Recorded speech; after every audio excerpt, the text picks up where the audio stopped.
Hi, everybody. I'm going to give you a minute. I'm going to put this song on real quick.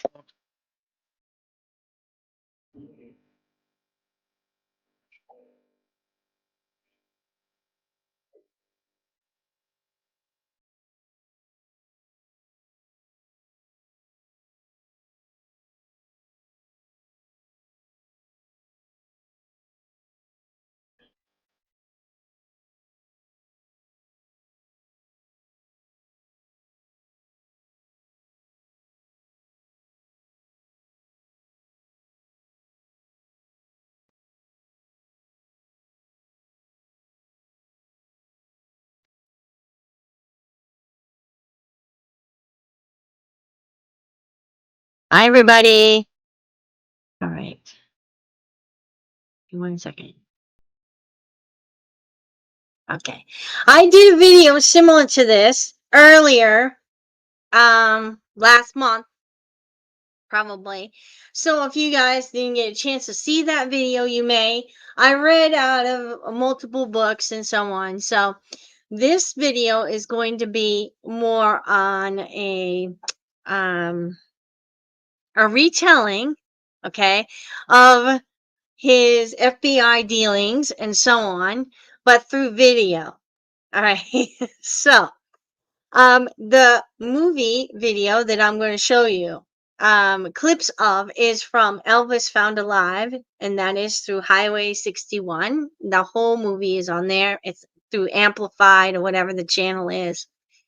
And I clipped some of the movie so that we could see, from his perspective, how it happened. Okay, so this movie, I'm going to do a little background on it just in case. Linda Hood Sigmund has it on her channel. When it first came out, she watched it and she heard his voice, and she said, "This is definitely Jesse Elvis's voice." Hi, Jackie, how are you? She confronted him at first, and of course, he was shocked because she never used to confront him or ask him about anything to do with his dealings, like, his career or music or anything, what he's been doing since 1977. She usually doesn't ask him, he usually divulges it. So when she asked him, he was horribly off. Hold on a minute. I think the channel showed up on my phone and it's playing. I'm gonna shut this off. Okay. Anyway, not to change the subject. He said, "No, it's not me." Well, a little while later, he felt guilty, and he admitted to her that it was him. So I will cover the circumstances behind the scenes of this movie later on. Okay, because there's a lot to cover. Right. And I actually love this movie. He does reveal, though, in his letter to her, that it was half fact and half fiction, and all that. So he said basically the Captain Marvel stuff was fiction, but it kind of fit in good. A lot of the stuff that he talks about is on FBI files, and this is going to be a multiple series, so we'll go into those in another episode or two, into the Elvis Files TV show, talking about the FBI files and the paperwork that's involved. So this one, because I watched the first video the other day and I went, nope, I did not read that letter very well. It was handwritten and it was hard to read. So I decided to do it a different way. So the first video talked about why he would stage his death. And one of the reasons why in that other video was because he was receiving death threats. Hi, Barbara. How are you? And Noki. How are you? All right. And he was receiving death threats. He was involved in something that was a little dangerous. And I don't think he realized how dangerous it was going to be.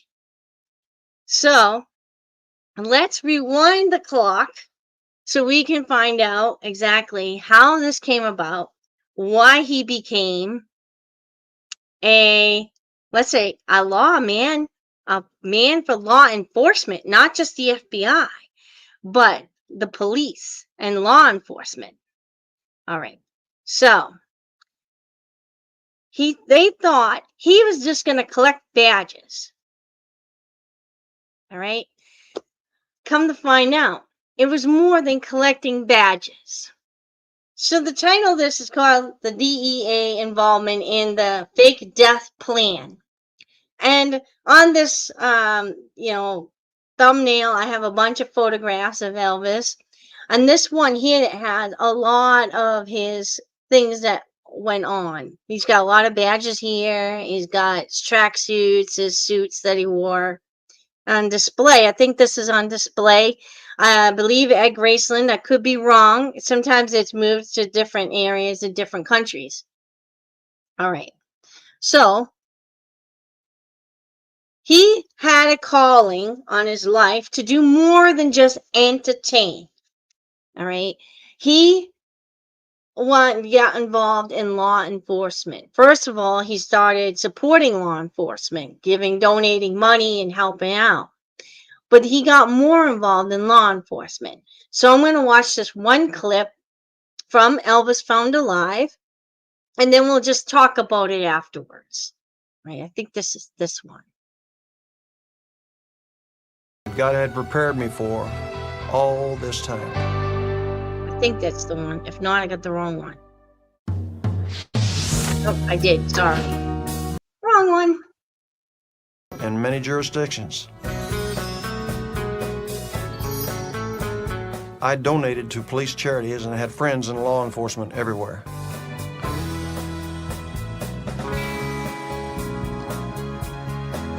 They were under siege, man. They were targets. Bomb went off in New York City police headquarters. We no longer simply resist the pigs. We have gone on the offensive. In about early 1970, the weathermen bombed a San Francisco police station and killed a sergeant who I knew. The device was filled with heavy 1-inch staples. The staple pierced the skull of one policeman. He is in critical condition. In San Francisco, Police Sergeant Brian McDonald died today. The Associated Press has received a letter signed Weathermen claiming the radical group planted the bomb because, quote, the pigs in this country are our enemies. We will escalate our attacks until imperialism is defeated. We will escalate our attacks. I knew I couldn't go on just singing. If I did, I would be an accessory, pacifying my audience with music while the bad guys destroyed our country. And I realized the weathermen did not consider me as a part of the establishment. I felt I could help America if I became a federal drug enforcement agent. Now, you were the original cool. With the look, the clothes, the attitude, the swagger. Are you saying the man who invented cool wanted to become a narc? That's right. I felt God wanted to use me in a much more important way. You know, my family had lived in public housing at the Lauderdale courts in Memphis. Now I wanted to give back to my country that had done so much for me. When I was a child, ladies and gentlemen, I was a dreamer. I read comic books and I was the hero of the comic book. I had always dreamed of being an American hero, like Captain Marvel Jr., who comes in and saves the day. Captain Marvel Jr., he had this fantastic dual image, a normal, everyday guy with a secret identity as a crime fighter. You know, I played a hero in all of my movies. Now, I wanted to be one in real life.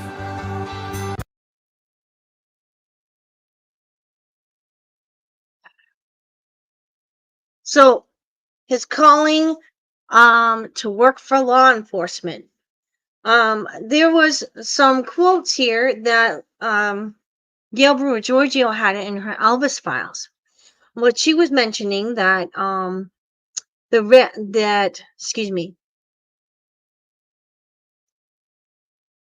So he was a bonded deputy sheriff, all right, in the Memphis Police Department. And he donned disguises and went on narc busts or drug busts with the cops. He even did drug busts.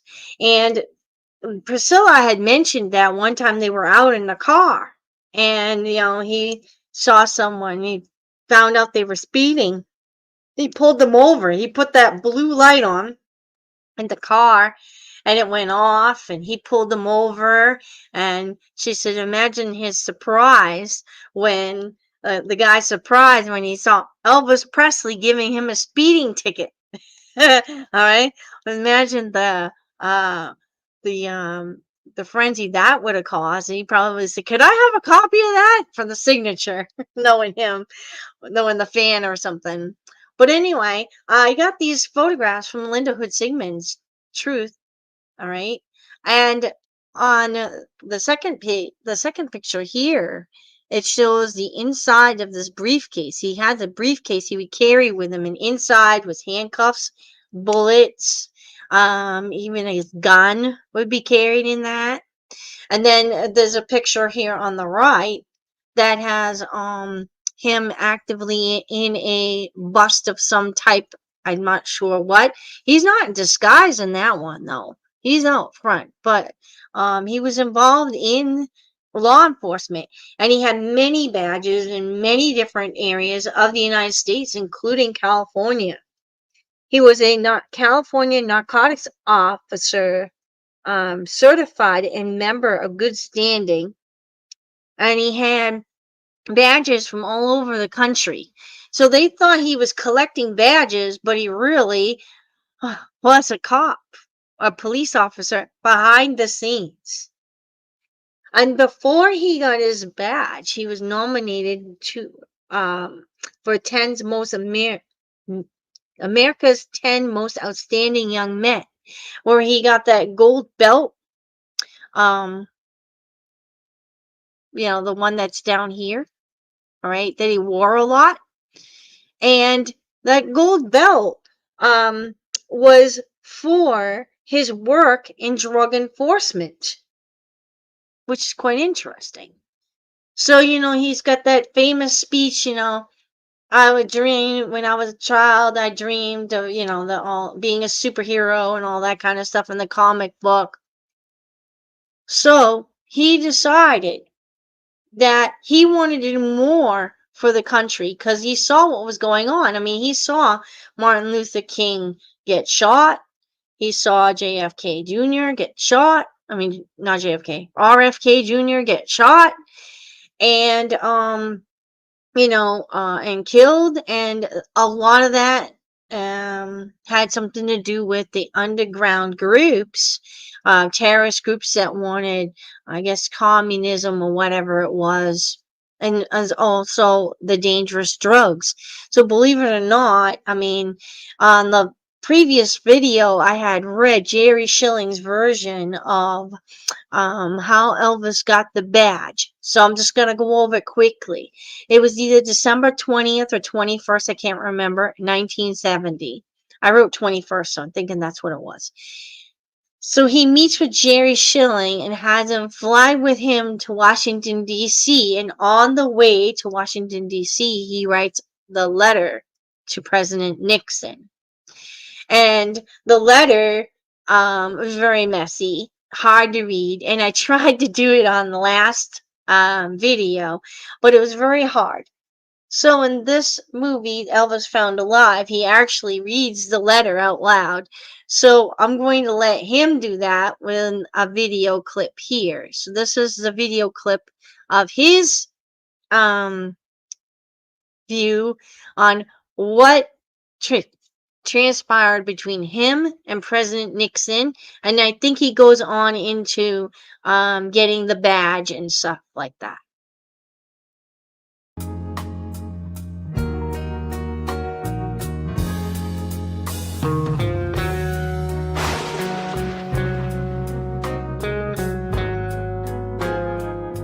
President Nixon was starting a national crusade against drugs. So I went to Washington and took a letter to the White House, and the president agreed to meet me. Dear Mr. President, first, I would like to introduce myself. I am Elvis Presley, and I admire you and have great respect for your office. I have great concern for our country, the drug culture, the hippie elements, the SDS, Black Panthers, etc., do not consider me as their enemy, or as they call it, the establishment. I call it America, and I love it. Sir, I can and will be of any service that I can to help the country out. I can and will do more good if I were made a federal agent. Sir, I am staying at the Washington Hotel. I am registered under the name of John Burroughs. I will be here for as long as it takes to get the credentials of a federal agent. Respectfully, Elvis Presley.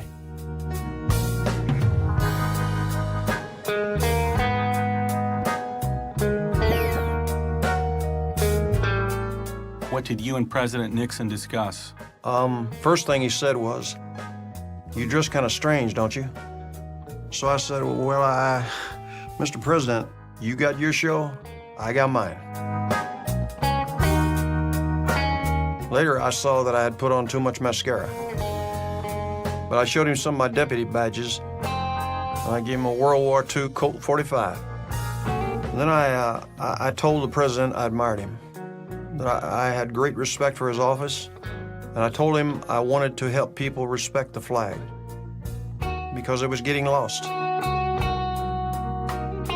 I also said the Beatles had come to this country with their filthy, unkept appearance and the drug music, and promoted an anti-American theme. And he said I was right. Then the president said that drug users were the leaders of anti-American protests and violence. And he said dissent is a result of young people using drugs. And I said he was right. Well, wait, was it not ironic that you were offering to help to fight drugs when you yourself were a drug user? No, absolutely not. I never used drugs. I didn't even drink alcohol. I took prescription medications only. Always from a doctor, for medical conditions I had. How much sleep do you get? Well, I average about 4 or 5 hours a night, I guess. Is that enough?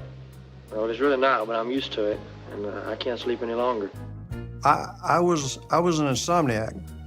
I had a history of nightmares and sleepwalking going back to childhood. Mama would remove the doorknobs, so I couldn't walk out the house in the middle of the night.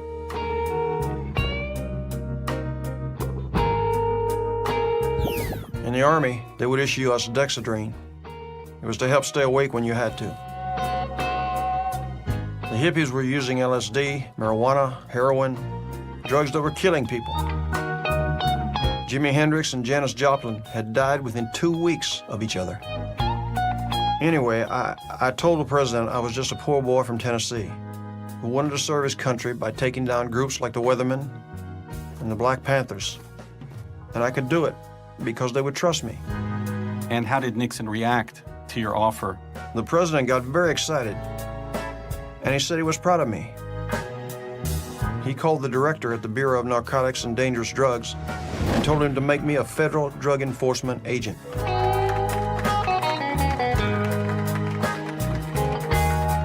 It was the most wonderful moment of my life. I was finally starting my real destiny as an American hero. But wasn't your becoming a federal agent public knowledge? Yeah, but everyone thought I just liked to collect badges. I mean, who in the world would ever suspect Elvis Presley was a federal agent? No one, never. And the most effective agent is the one least suspected, who has another job. And if anyone asked my opinion about anything, I said I was only an entertainer. What is your opinion of war protesters? And would you today refuse to be drafted? Honey, I just seem to keep my own personal views about that to myself. I'm just an entertainer, and I'd rather not say. Did you get any kind of training to become a federal agent? Federal agents had to do 3 months of weapons training and physical combat. They let me out of weapons because of my Army service, and I did martial arts on my own. That's why I became an 8th degree karate black belt.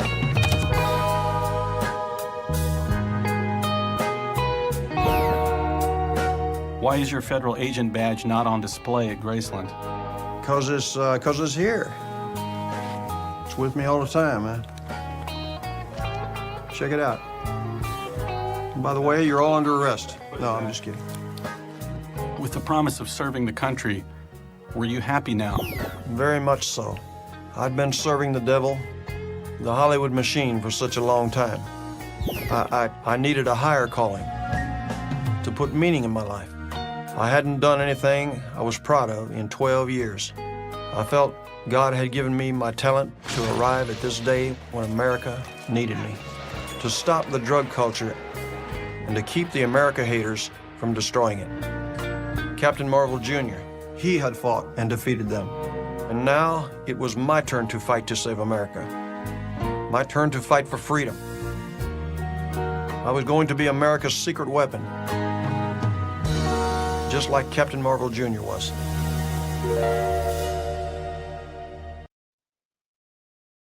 All right.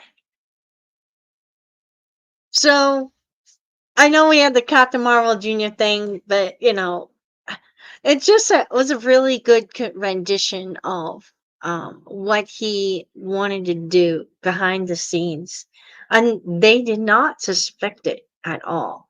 And so they said that he did receive a lot of death threats and so on for what he did do. So I'm just going to go over a couple more slides. And then this is only part 1, and we'll be on again covering some more of this work because there's so much information on this. Okay. So the badge. Now everybody, there was somebody in my Facebook group who said, oh, he was not a real agent. He just liked to collect badges. Well, the truth is he was a real agent. And he met President Nixon and got the real credentials to be an agent. Now, these are pictures of his badge. There are other badges. And there's one that actually says retired underneath because he did retire from the Bureau after 1977, which we'll cover later on. All right.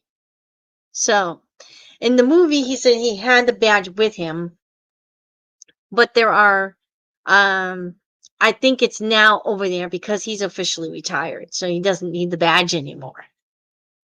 All right. And I'm not sure if they gave him a different badge, you know, with a different name on it or whatever, but they probably did. Duplicates of different names, who knows? All right. So the other indicator that he really was involved with the DEA was the tracksuit. And what Gail Brewer-Giorgio said here when she researched it, she said that the DEA tracksuit was given to anybody who was a DEA agent to go through the training, and then they get assigned a tracksuit. And he said that he wore this tracksuit when he was doing, you know, missions behind the scenes. Before his concerts, after his concerts, we will find that out later because when I do part 2, we will dive more into how he did it. Okay, how he got involved in something that was a little bit higher than he expected or a little bit more dangerous than he expected. Okay. And so this tracksuit, if you notice, he wore it like even the night or the day of his death, when he was last picture taken in that car, he's wearing that tracksuit. All right, so he wore that tracksuit all the time, a lot. It was probably very comfortable too, which is a possibility, but most of the time he wore it, and it says DEA staff on it. So if he really wasn't a DEA member, he wouldn't have had that suit. Okay, and so that is proof that he was a DEA agent. So I'm going to leave with one more little clip, and then I will tend to people's comments. And this is a clip that I found interesting. It was, let me see if I can get it to, okay, here we go. About me are trash.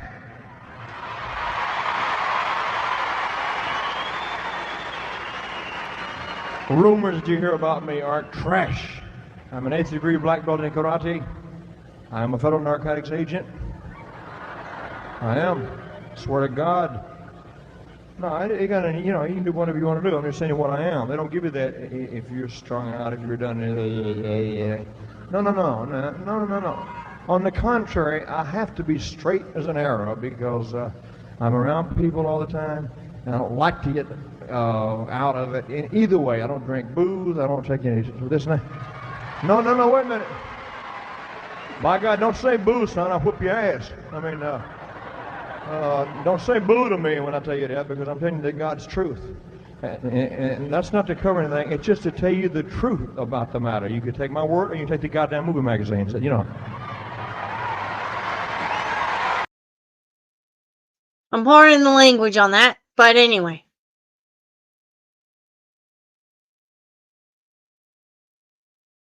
Okay. So that was him during a concert, I believe in 1974.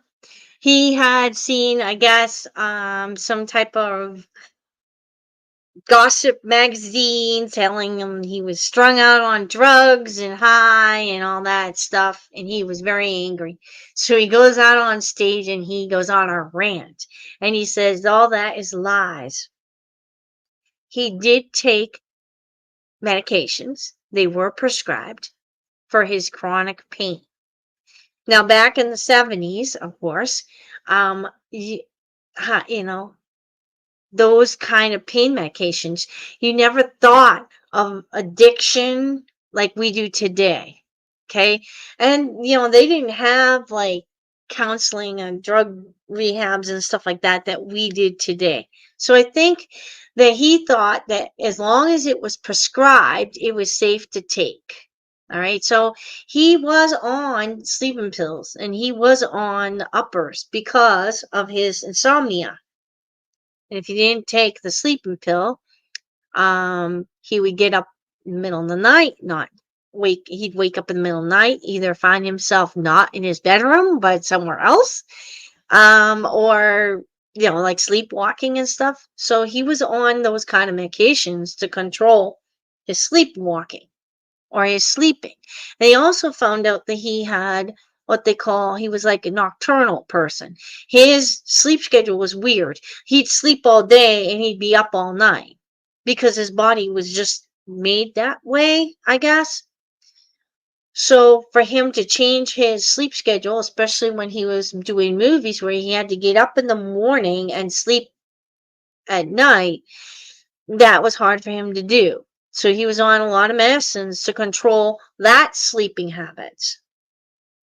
So he does say in the Elvis tapes that he did not take any more sleeping pills after 1977. He was off of those. Pain pills was a different story because he had chronic pain. So he thought as long as they were prescribed, they were safe to take. And he was on other medications, obviously, for his heart, and you know, because he had high blood pressure, and his colon, and the steroid for that, which made him kind of moody and bloated, and everybody else thought that's why he was on drugs, and he was on illegal drugs when he really wasn't. He was on medications to control those things. So he was telling them at that concert, and they were laughing. They thought it was a joke that he said he was part of the DEA and that he has an 8th degree black belt in karate. I mean, they were laughing at him. But that voice sounds exactly like the voice on Elvis Found Alive. What do you guys think? Okay, so I'm going to look at the comments. Hi, Jackie. I'm saying hi back. All right. Hey, hello. And this one says, I've been watching you for several months now, and I have that CD. Yes, I actually uploaded the songs from John Burroughs on the Elvis Found Alive on my iTunes. You can get it on Amazon Music. You can get it anywhere. I highly recommend it. If anybody doesn't have it, it's good. And my favorite song on the whole CD that's newer is The Dance. And I like Lisa Marie too. Okay. Hello, Barbara. How are you today? Darlene. Oh, That's good to know that you're from West Virginia. I'm from New Hampshire. That's where I'm from. Does someone in his entourage spill the beans for him to get death threats like that? Well, we're gonna find out in a little while. He does get found it out, but he was receiving death threats before that too. A lot of people did not like the way he moved on the stage or that type of thing. But yeah, a lot of it had to be that he was found it out. Well, obviously, it said that the newspapers came out that he got a badge for the FBI. Hint, hint. You know, and they thought he was collecting badges, but yeah, I'm not sure if anyone in his entourage spilled the beans, but I think he was found it out somehow, which we will find out because there is more to this story than there's like, like a good 7 years worth of FBI DEA work that he did in his last, the last 7 years from 1970 on, because he got the badge in 1970, but more like 71 on because he got it in December. So yeah, a good 6 years. He was working 2 careers, one as a cop and a DEA agent, and the other one as a rock star, a movie star. That's a lot. That's a lot of work. You can see why he was tired, exhausted and stuff. Hi, Michelle. I think this is Michelle. Early Elvis Daily Verses and Prayers. Yeah, I think so. It's him. Okay, so it has been confirmed through Linda Hood Sigmund that it is his voice. And it was his voice with Gail Brewer-Giorgio on the phone. And on the Elvis tapes, it's his voice. I firmly believe that too.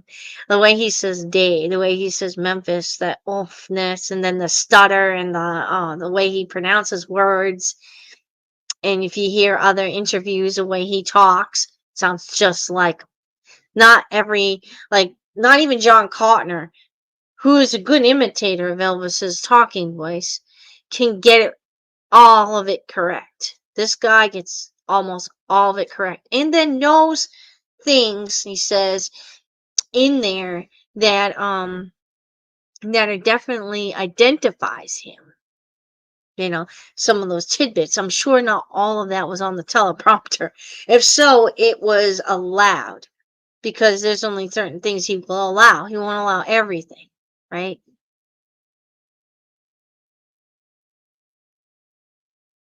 Yeah. Well, I think it's the fact that they didn't believe it.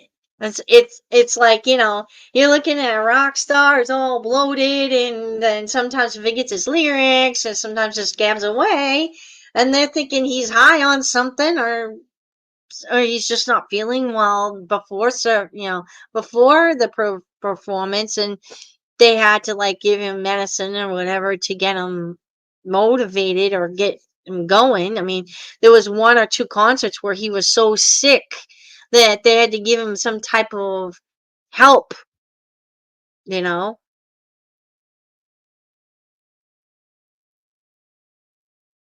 Yes, he was definitely a busy, busy man between touring, practicing, recording, taking care of his family, and all of his personal affairs, plus working for FBI and DEA. He was plus studying and praying and learning religion and all that stuff. He was a busy man. But like you said in that clip, he only sleeps 5 hours a night. And that's all he could do. So he didn't sleep very long. So when he does, he sleeps, Thank you, Joy, for doing so much research. I never thought he passed in August 16, 1977. You're very welcome. I'm going to thank all the authors, including Gail Brewer-Giorgio and Linda Hood Sigmund and Jesse Elvis himself, and a bunch of other people that have given us a picture of Elvis as a man, like Larry Giller. If I Can Dream. This is a very good book. Now, Gil Brewer-Giorgio said something like he mentioned helicopters in here. I didn't see that or read it, but anyway, very good book. And of course, Jerry Schilling's book, very good book. So, but we will cover more of the background of that movie in another video because I could do a whole thing on that. So, yeah.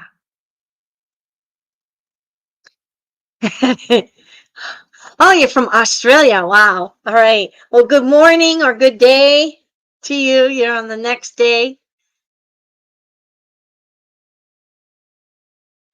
Yeah, I try. I try to have a good memory. I do my best. I think it's because you don't have your name on there, so I kind of memorized it. I tried to. Anyway. Between Memphis and Nashville, yes, I visit Memphis often. Do you go to Graceland often? I'm just wondering because I've heard it's very expensive to go.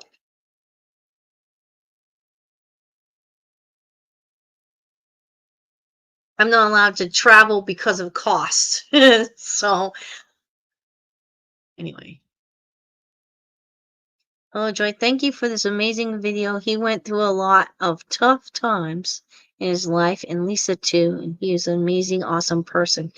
Yes, and he still is.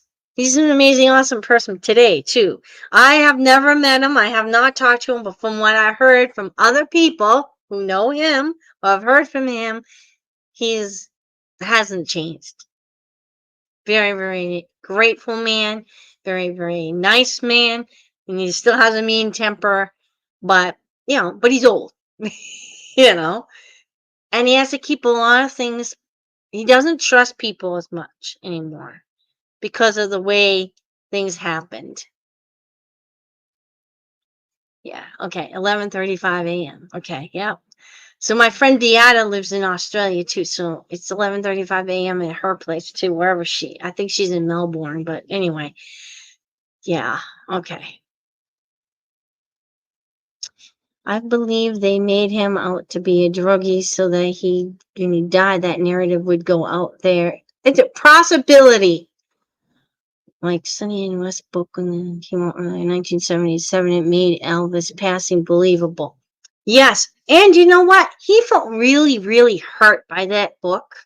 They really painted him as a person that was like very mean or abusive or a druggie. And the thing is that he might have wanted more, like, but he never really got more. And yeah, and he was in a lot of pain. So I'm going to say he was addicted to prescription medications. So he had taken drugs, yes, but they were prescription. They weren't, like marijuana or LSD or whatever. He did try LSD once, never did it again. Okay. And it was for a spiritual thing, and he wasn't alone. But he never did it again. He did it once. That was it. It was just to make him closer to God. Use some type of teaching where they open up the eye of your mind or whatever they call it. It's too confusing. Too confusing and too occult for me. Yeah. All right. Anyway.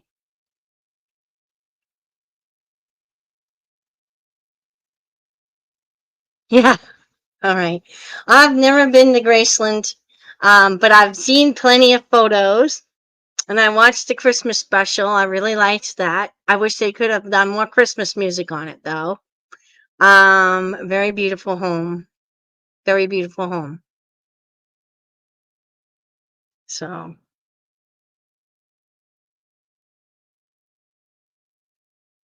She must be agreeing to Tina up here. Okay.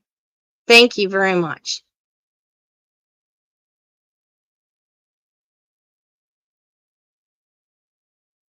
Oh, okay.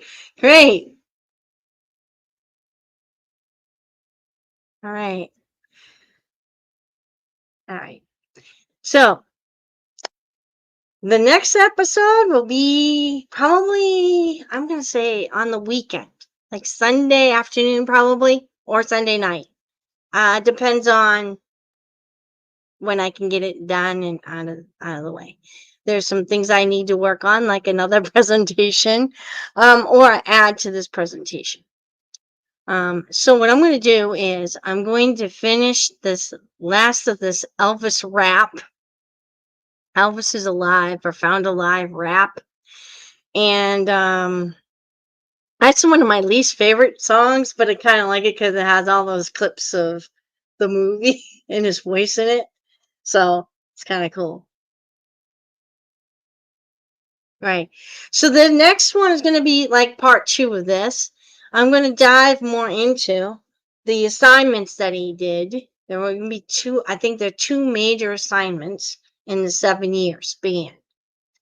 And if I have time to finish it off, I will do how that influenced is after 1977 stuff. If not, I'll make that part 3. All right. So this might be a 3rd part thing. And I'm going to say I am going to use the Elvis files on some of the stuff, especially after 1977. And somebody else, a Caffeinated by Elvis channel, they have a little tiny clips of the Elvis files.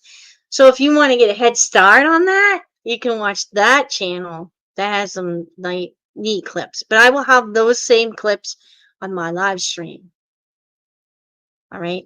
And I don't think he covers, oh, he does cover a little bit after 1977 on that movie. So, yeah, we might get 3. We're going to get at least 3 episodes of this. Maybe 4. Depends on how much. That's just so much there. All right.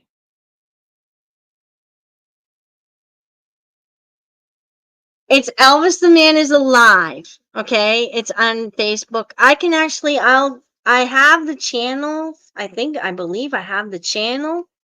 Okay, so I have on the channel description, I have a bunch of links. There's a group link. You can get on there. You have to answer questions. Or there's the business page link, which gives you all these videos and a few posts on Facebook, not much. That's linked to this so I can do live streams later on Facebook, but I have to have over 100, I think, followers to have that on Facebook. That's why I'm on YouTube. All right. So then I can link to both Facebook and YouTube. That was the plan, but I have to wait. So you can get that under the channel description. There should be there. We also have a Twitter or X page and an Instagram page, but I'm not really as active on those 2 as I am Facebook and this channel. All right. So it is Elvis the Man is Alive. It's the same channel name. Whether the same group name. All right. The group has like almost 5,000 members on it. It's a private group, so you have to answer membership questions. But the business page, you just have to like and follow, and you can get at least these videos and maybe a couple other posts, like introductory type of videos, like reels and stuff. All right.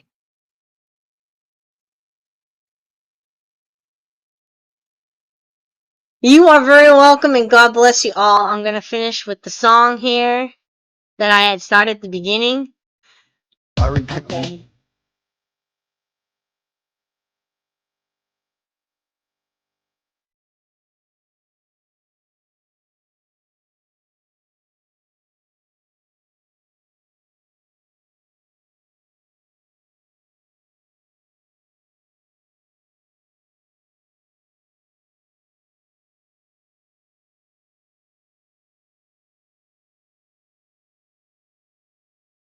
Also, I wanted to say that I'm putting down at the bottom Linda Hood singing in truth. continued.com. That website, if you go on it and you click on, let's see, actually just truth. Somewhere in there, there's a letter explaining how this happened and how this movie came about and everything. And all 15 songs that he recorded are on that website as well on the side. So if you can't get it on here, on YouTube, you can get it on her site, and you can also buy them on iTunes, Amazon Music, all music stores. Actually, you can get an actual CD as well. They have them, they sell them. Like, I'm not sure on Amazon. I know on eBay they do. On Discogs they probably do. So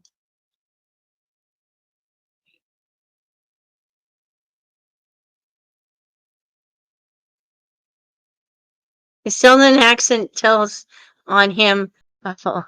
Yeah, yeah. His southern accent, it gives him away. That's for sure.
Bye, everybody. God bless y'all.